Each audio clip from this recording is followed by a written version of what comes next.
अस्सलाम वालेकुम friends, welcome to my YouTube channel mathematics with singer Ali. Friends, आज को ये जो टेस्ट हुई है मैट्रिक कैटेगरी वाली, उनमें से जो मैथमेटिक्स के क्वेश्चन हैं आज उनके सॉल्यूशन आपके साथ शेयर करता हूं। तो मैथमेटिक्स के जो क्वेश्चन आए थे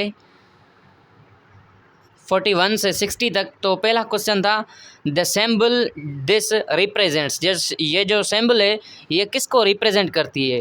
यूनियन ऑफ टू सेट्स को, डिफरेंस ऑफ टू सेट्स को, इंटरसेक्शन ऑफ टू सेट्स को, या फिर कॉम्प्लीमेंट ऑफ टू सेट्स को। दूसरा क्वेश्चन था select the following numbers that is exactly divisible by 5। ऐसा नंबर सिलेक्ट करो जो 5 से एग्जैक्टली डिविजिबल हो, जिसको हम 5 से डिवाइड कर सकें।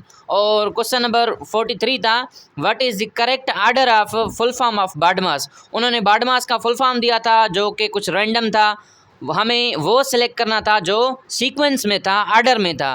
तो इसका फुल फॉर्म वैसे तो होता है bracket of division, multiplication, addition and subtraction. ये बहुत ही आसान था। पहले मैं आपके साथ कुछ ये जो क्वेश्चंस हैं ये शेयर करता हूँ, उसके बाद इसको हम डिटेल में सॉल्व करते हैं।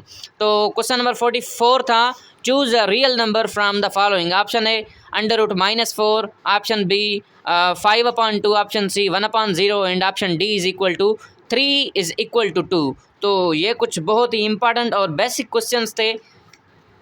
क्वेश्चन नंबर 45 है definition of set of natural number.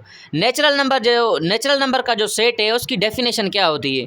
और क्वेश्चन नंबर 46 था if A is equal to this and B is equal to this then A और बी के आपस में इक्वल हैं, या फिर ए डिफरेंस बी है, या फिर ए जो है बी का सबसेट है, या फिर बी जो है ए का सबसेट है। और क्वेश्चन नंबर 47 था, क्वेश्चन नंबर 47 है x equal to this and y is equal to this then x union y equal to what. और क्वेश्चन नंबर 48 था if u is equal to 1, 2, 3, 4, 6, 7, 8 and b is equal to 2, 4, 6 and 8 then u complement is equal to what. ये बहुत ही basic question हैं जो कि 6th, 7th और 8th class की mathematics है। और क्वेश्चन नंबर 49 है the decimal fraction 4/18 equal to what. जो 4/18 है इसका करेक्ट आंसर क्या है? उन्होंने 4 ऑप्शंस दिए थे। और क्वेश्चन नंबर जो 40 था वो था the tabular form of this is equal to what. X at that X belongs to Z and X square is equal to 25। तो ये ऑप्शंस थे इनके। आइए अब इनको एक एक के सॉल्व करते हैं। ये जो क्वेश्चंस हैं मैथमेटिक्स का पोर्शन है, मैंने इसके 2 पार्ट्स बनाए। सबसे पहले हम काम करते हैं न्यूमेरिकल्स पे, उसके बाद जो दूसरा लेक्चर होगा उस वीडियो में हम जो वर्ड प्रॉब्लम है उनको सॉल्व करेंगे। तो आइए अब समझते हैं कि ये जो सिंबल है ये किसको रिप्रेजेंट कर रही है। ये जो सिंबल है किसको रिप्रेजेंट कर रही है? फ्रेंड्स, मैंने अपने यूट्यूब चैनल पे डिटेल में सिखाया है जो सेट है, सेट का कॉन्सेप्ट, सेट की tabular form, descriptive form and जो भी जितनी भी फॉर्म्स होती हैं 3 या 4, उनको मैंने डिटेल में सिखाया है। तो ये जो साइन है this is sine of intersection. ये जो साइन है ये 2 सेट्स को इंटरसेक्ट करने के लिए रिप्रेजेंट करती है। This sign represents the intersection of 2 sets. तो इसका जो करेक्ट ऑप्शन होगा वो ऑप्शन सी होगा। इसका करेक्ट ऑप्शन क्या होगा? Option C. आइए समझते हैं कि इंटरसेक्शन से क्या मुराद है। What is intersection of 2 sets? For example if A is equal to 1, 2, 3 and option and B is equal to 2, 3, 4। Friends, जो इंटरसेक्शन होता है, अगर हमें इन दो सेट्स हैं, अगर हमें इन 2 सेट्स की इंटरसेक्शन करनी है तो ऐसे लिखेंगे A intersection B is equal to set A पहले है तो इनके एलिमेंट्स लिखेंगे क्या है 1, 2, 3। उसके बाद सेट बी है तो बीच में क्या है इंटरसेक्शन, अब इंटरसेक्शन लगाएंगे। उसके बाद क्या है बी, तो अब बी के एलिमेंट्स लिखेंगे जो कि हैं 2, 3, 4। Now we have to intersect this set. ये हमें ऑपरेशन परफॉर्म करना है। तो इसे कैसे सॉल्व करेंगे? यूनियन में हम क्या करते हैं, जो सारे एलिमेंट्स सेम होते हैं उनको लिखते हैं। यूनियन में सारे एलिमेंट्स लिखते हैं, सेट ए के भी और सेट बी के भी। लेकिन इंटरसेक्शन में जो सेम एलिमेंट्स होते हैं वो हमारे पास आंसर होते हैं। तो इनमें से सेम एलिमेंट्स कौन से हैं? 2, और 3 इधर भी 2 है, इधर भी 2 है, तो 2 आंसर में आएगा। इधर भी 3, इधर भी 3, तो 3 भी आंसर में आएगा। और कोई भी सेम एलिमेंट नहीं है, तो जो ए इंटरसेक्शन बी है उसका आंसर 2, 3 होगा। आइए अब चलते हैं नेक्स्ट क्वेश्चन की तरफ, दैट इज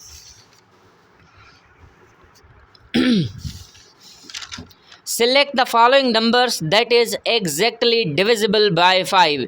इनमें से हमें ऐसा नंबर सेलेक्ट करना है जो 5 से कंप्लीटली डिविजिबल हो, जो 5 से कंप्लीटली डिविजिबल हो। तो कौन से नंबर होते हैं जो 5 से कंप्लीटली या फिर एग्जैक्टली डिविजिबल होते हैं? ऐसे नंबर जिनका जो यूनिट प्लेस है, अगर उधर 0 आए या फिर 5 आए, 5 आए, तो वो नंबर 5 से डिविजिबल होता है। जैसे कि 15 है, हेयर 15 इज डिविजिबल बाय 5। हम 15 को 5 से जब डिवाइड करेंगे तो ये कंप्लीटली डिवाइड हो जाएगा, तो इसका आंसर आया 3। या फिर किसी भी नंबर का जो यूनिट प्लेस है, अगर उधर 0 हो या फिर 5 हो, तो वो नंबर जो है 5 से कंप्लीटली डिविजिबल होता है। ऐसे नंबर जिनके यूनिट प्लेस में या तो 0 हो या फिर 5 हो, वो नंबर 5 से कंप्लीटली डिविजिबल होते हैं। तो इनका जो यूनिट प्लेस है 7 है, तो this is not divisible by 5। इनका जो यूनिट प्लेस है वो 0 है, तो दिस इज़ डिविजिबल बाय 5। और this is not divisible by 5 क्यों? क्योंकि जो इसका यूनिट प्लेस है उसमें 4 है, 5 या फिर 0 नहीं है। इसी वजह से this is not the correct option and this is also not the correct option. Hence the correct option for this question is option B, क्योंकि इसका जो यूनिट प्लेस है उसमें 0 है। Hence this is our correct option. और BODMAS का full form लिखना है, उनकी जो सीक्वेंस होती है, अगर वो आपको याद है तो आप इसको अच्छे तरीके से सॉल्व कर सकते हैं, जो कि होती है brackets of division, multiplication, addition and subtraction. इनकी उन्होंने सीक्वेंस दी थी, रैंडम में दिए थे। पहले लिखा था मल्टीप्लिकेशन, फिर एडिशन, फिर डिवीजन, फिर सब्ट्रैक्शन। तो हमें इनको सिलेक्ट नहीं करना था। सबसे पहले हमें बी मीन्स ब्रैकेट को, उसके बाद उन्होंने आर्डर दिया था, वैसे होता ऑफ है, bracket of division, multiplication, addition and subtraction. तो this was the correct sequence. And option question number 44 है, choose the real numbers from the following. इनमें से हमें रियल नंबर को सिलेक्ट करना है। ऑप्शन ए है √-4, ऑप्शन बी है 5/2, ऑप्शन सी है 1/0 एंड ऑप्शन डी है 3 = 2। दोस्तों, क्या 3 और 2 आपस में इक्वल हो सकते हैं? क्या 3 और 2 आपस में इक्वल हो सकते हैं? बिल्कुल भी नहीं। आपने कभी 3 को 2 बोला है या फिर 10 को 5 बोला है? बिल्कुल भी नहीं। तो this is not the correct option. This is not a real number, this is not the correct option. 1/0 जो है, this is not a real number. दोस्तों, जो 1/0 है या फिर 2/0 है या फिर 10/0 है, अगर किसी भी नंबर के डिनोमिनेटर में 0 आ गया, वो रियल नंबर तो क्या, कोई नंबर भी नहीं रहता। ना तो रियल होगा, ना तो इमेजिनरी होगा, ना कॉम्प्लेक्स होगा, कोई भी नंबर नहीं होगा। 1/0 किसके बराबर होता है? 1/0 बराबर होता है इन्फिनिटी के। और इन्फिनिटी क्या है? बहुत बड़ा नंबर है। इन्फिनिटी क्या है? एक ख्याल है, एक बहुत बड़ा नंबर है। तो hence 1/0 is not a real number. हमें क्या सिलेक्ट करना है? कहता है कि choose the real numbers from the following. 5/2 क्या है? 5/2 एक रेशनल नंबर है, एक फ्रैक्शन है। तो हेंस जो करेक्ट ऑप्शन है हमारा, वो ऑप्शन बी होगा, 5/2 is a real number. Friends, √-4 एक रियल नंबर क्यों नहीं है, जबकि √4 जो है ये एक रियल नंबर है। √4 क्या है? रियल नंबर है। अगर अंडर रूट के अंदर कोई भी नेगेटिव साइन आ गई या फिर नेगेटिव नंबर आ गया, तो वो रियल नंबर नहीं रहता। अगर अंडर रूट के अंदर कोई भी नेगेटिव नंबर आ गया, जैसे कि -4 है या फिर √-25 है, ये हमारे पास रियल नंबर नहीं होते। अगर अंडर रूट के अंदर कोई नेगेटिव नंबर आ गया तो वो रियल नंबर्स नहीं कहलाते। Hence the correct option for MCQs 44 is option B, that is 5/2। आइए अब चलते हैं क्वेश्चन नंबर 45 की तरफ, जो कि है definition of set of natural numbers. तो नेचुरल नंबर की डेफिनेशन क्या होती है? वैसे तो नेचुरल नंबर की जो डेफिनेशन होती है वो होती है ऐसे नंबर जो 1 से स्टार्ट हों, those numbers which start from 1। लेकिन इन्होंने कुछ ऑप्शंस दिए हैं। ऑप्शन पहला है all positive integers, all positive integers. Option B all integers. Option C all positive integers including zero. Option D है ऑल रियल नंबर्स। तो जो ऑप्शन ए है वो क्या है, all positive integers including zero. Friends इन्होंने इंटीजर को जो है वो डिस्कस किया है। आइए समझते हैं कि इंटीजर क्या होते हैं। फ्रेंड्स इंटीजर को हम जेड से रिप्रेजेंट करते हैं। इंटीजर ज़ीरो से स्टार्ट होते हैं in the form of positive and negative. तो ये चलते जाएंगे इधर, और -1, -2, -3 ये भी चलते जाएंगे। फ्रेंड्स जो नेचुरल नंबर होते हैं वो 1 से स्टार्ट होते हैं, hence these are natural numbers, these are natural numbers. ये पूछ रहा है definition of set of natural numbers. इन्होंने कहा है कि ऑल पॉजिटिव इंटीजर्स, ये होते हैं पॉजिटिव इंटीजर्स, और ये होते हैं नेगेटिव इंटीजर्स, और ये होता है ज़ीरो। तो इन्होंने क्या पूछा है, definition of set of natural number. तो सेट ऑफ नेचुरल नंबर की क्या डेफिनेशन होगी, कहता है कि all positive integers excluding zero. ये जो पॉजिटिव इंटीजर्स हैं, पॉजिटिव इंटीजर्स एक्सक्लूडिंग ज़ीरो, मतलब इनमें ज़ीरो इंक्लूड नहीं होना चाहिए। तो अगर हम इनका एक सेट बनाएं 1, 2, 3 अप टू सो ऑन, तो यही तो होता है नेचुरल नंबर का सेट। ऑप्शन दूसरा देखिए, ऑल इंटीजर्स, सारे इंटीजर जो हैं ये तो इंटीजर ही कहलाएंगे ना, नेचुरल नंबर का सेट थोड़ी कहलाएगा, क्योंकि नेचुरल नंबर में नेगेटिव नंबर्स नहीं आते, ज़ीरो भी नहीं आता। तो hence option B is not correct. Option C देखिए, all positive integers including zero, कहता है कि ऑल द पॉजिटिव इंटीजर्स जिसमें ज़ीरो इंक्लूड किया गया हो। अगर हम 1, 2, 3 ये तो पॉजिटिव नंबर्स हैं, अगर हम इनमें ज़ीरो को इंक्लूड करें और इसका सेट बनाएं तो ऐसा बनेगा 0, 1, 2, 3 अप टू सो ऑन। तो ये तो होल नंबर्स का सेट होता है, नेचुरल नंबर का थोड़ी होता है। ऑप्शन डी है ऑल रियल नंबर्स, ये भी नहीं हो सकता। Hence the correct option for question number 44 is option A, all positive integers, all the positive integers excluding zero, zero को इंक्लूड नहीं करना। तो ऑप्शन ए जो है वो इसका करेक्ट है। क्वेश्चन नंबर 46 है जो कि है if A is equal to A comma B comma C and B is equal to A comma B comma C comma D comma E, then A is equal to what, A difference B, A is subset of B, या फिर B is subset of A. Friends देखिए कि ये दोनों set आपस में, पहली बात तो इक्वल नहीं है। इक्वल क्यों नहीं है, क्योंकि इक्वल सेट की जो डेफिनेशन होती है दोनों सेट्स के एलिमेंट सेम होने चाहिए। इन ये जो सेट है इसके जो एलिमेंट्स हैं ए कमा बी कमा सी हैं, और इनके हैं ए comma B comma C comma D comma E, hence these are not equal sets. देखिए सबसेट की डेफिनेशन क्या होती है, अगर किसी सेट के सारे एलिमेंट्स दूसरे सेट में मौजूद हों, ए कमा बी कमा सी, इधर भी ए कमा बी कमा सी, तो सेट ए के सारे एलिमेंट्स सेट बी में मौजूद हैं। Hence set A is subset of set B. जो सेट ए है वो सेट बी का क्या है, सबसेट। तो the correct option for this question is option C, A is subset of B. Set A is subset of set B. Now let's move to another question, that is if x is equal to 3, 4, 5, 6 and y is equal to 1, 2, 3, 8, then x union y। Friends union जो set की union होती है वो बहुत ही simple और बहुत ही आसान होती है। तो कहता है x union y, x union y। तो पहले x के एलिमेंट लिखेंगे 3, 4, 5, 6, देन यूनियन, और उसके बाद y के एलिमेंट्स लिखेंगे 1, 2, 3, 8। तो 1, 2, 3, 8। अब क्या करना है, इनको यूनियन कराना है।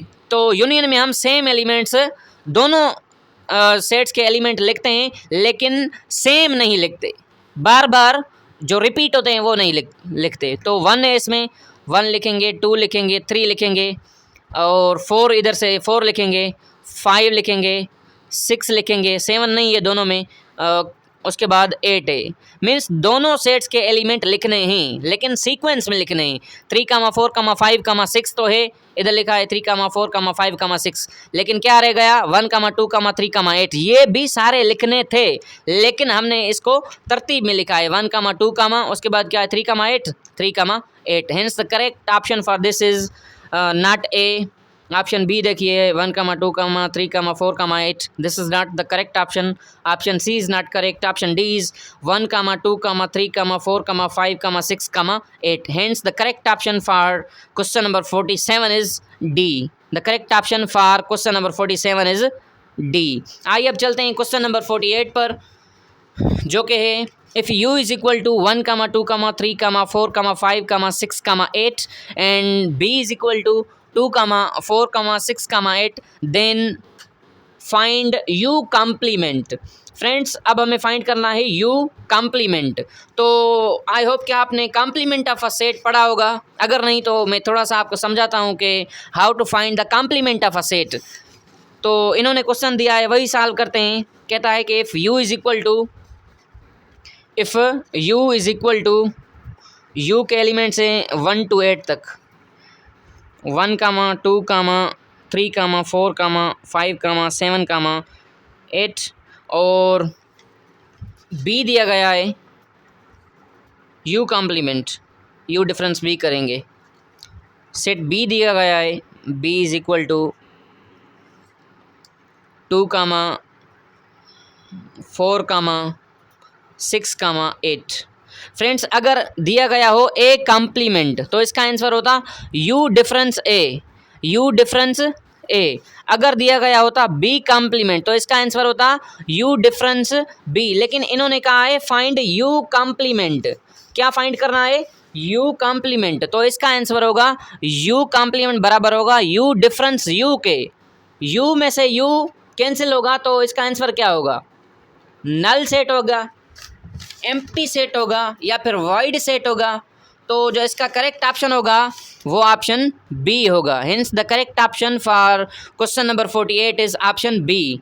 क्यों? क्योंकि यू कॉम्प्लीमेंट का क्या मतलब होता है? यू कॉम्प्लीमेंट का मतलब होता है you difference you. Means difference में हम क्या करते हैं, जो सेम एलिमेंट्स होते हैं वो कैंसिल हो जाते हैं। तो यू के कितने एलिमेंट्स हैं? 1 to 8। तो लिखेंगे u complement equal to u difference u, that is equal to u के एलिमेंट्स जितने भी होंगे डिफरेंस, उसके बाद u के एलिमेंट्स। तो डिफरेंस में जो सेम एलिमेंट्स हैं वो कैंसिल हो जाएंगे। इधर भी फॉर एग्जांपल इधर है 1, 2, अप टू 8, इधर भी क्या है 1, 2, अप टू 8। तो सेम एलिमेंट्स हैं, ये कैंसिल हो जाएंगे। इसी वजह से जो इसका करेक्ट ऑप्शन होगा वो होगा option B, that is null set, void set. Option B is the correct for this question. Let's move to question number 49, that is the decimal fraction 4/18 equal to what? तो 4/18 को हम solve करेंगे तो सबसे पहले 2 की टेबल दोनों पर जा रही है, नीचे भी और ऊपर भी। तो 2 की टेबल 4 पर 2 टाइम्स और 2 की टेबल 18 पर 9 टाइम्स। तो इसका आंसर होगा 2/9। तो 2/9 को हमें मज़ीद सॉल्व करना है, 2/9 को मज़ीद सॉल्व करना है। तो 2 को डिवाइड करेंगे 9 से, 9 की टेबल 2 पर 9 जाती, इसलिए हम 0 देकर, पॉइंट देकर और इसमें 0 इंक्लूड करेंगे। अब 9 की टेबल 20 पर 2 टाइम्स जाएगी, तो 2 × 9 ये होगा 18। अब हम सब्ट्रैक्ट करेंगे 20 - 18, इसका आंसर होगा 2। क्या अब 9 की टेबल 2 पर जा रही है? बिल्कुल भी नहीं, तो इसको हम 0 गिफ्ट करेंगे। फिर से 9 की टेबल 20 पर 2 टाइम्स, तो 18 होगा, 20 - 18 इसका आंसर होगा 2। फिर से 2 की टेबल 9 की टेबल 2 पर नहीं जा रही, तो फिर से 0 गिफ्ट करेंगे। वंस अगेन 9 की टेबल 20 पर 2 टाइम्स जाएगी, तो 20 - 18 इसका आंसर होगा 2। हेंस द करेक्ट ऑप्शन, या फिर 4/18 की जो डेसिमल फॉर्म होगी वो होगी 0.2222 continue. Hence the correct decimal form for 4/18 is 0.2222 and up to so on. Now let's move to the very important question, that is question number 50. Friends फिर से मैं कह रहा हूँ कि मैथमेटिक्स का जो पोर्शन है मैंने उसके 2 पार्ट्स बनाए, क्योंकि पहला जो पार्ट है उन्होंने उसमें पहले न्यूमेरिकल्स दिए हैं, जो दूसरा पार्ट है दूसरे पार्ट्स में उन्होंने वर्ड प्रॉब्लम्स दिए हैं, वर्ड प्रॉब्लम्स। तो हम पहले पार्ट में न्यूमेरिकल्स को सॉल्व करते हैं और उसके बाद जो दूसरा पार्ट होगा इसका उसमें हम वर्ड प्रॉब्लम को सॉल्व करेंगे। तो न्यूमेरिकल्स का जो लास्ट क्वेश्चन है वो है कि the tabular form of a is equal to X such that x belongs to z and x square is equal to 25। Friends, ये कहता है कि जो x और x मतलब जो x के एलिमेंट हैं वो ताल्लुक़ रखते हैं इंटीजर से, जो x के एलिमेंट हैं वो इंटीजर से ताल्लुक़ रखते हैं। और जब हम किसी भी इंटीजर का स्क्वायर करें, किसी भी इंटीजर का स्क्वायर करें तो उसका आंसर 25 आना चाहिए। किसी भी इंटीजर का स्क्वायर करो, उसका जो आंसर हो वो 25 आना चाहिए। अगर हम 5 का स्क्वायर करें तो इसका आंसर क्या आता है?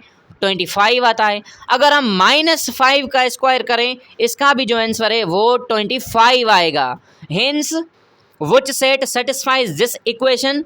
तो ऑप्शन 1 में 5 कामा -5 नहीं है, ऑप्शन बी में -5 कामा 5 है। Hence the correct option for the last question that is 50, that is B. Option B is the correct option. क्यों? क्योंकि अगर आप -5 का स्क्वायर करें तब भी इसका जो आंसर है वो 25 आएगा। अगर आप 5 का स्क्वायर करें तो इसका आंसर भी 25 आएगा। If you like this video then do share with your friends, and if you are new in my channel kindly subscribe my channel. Thank you for watching this video.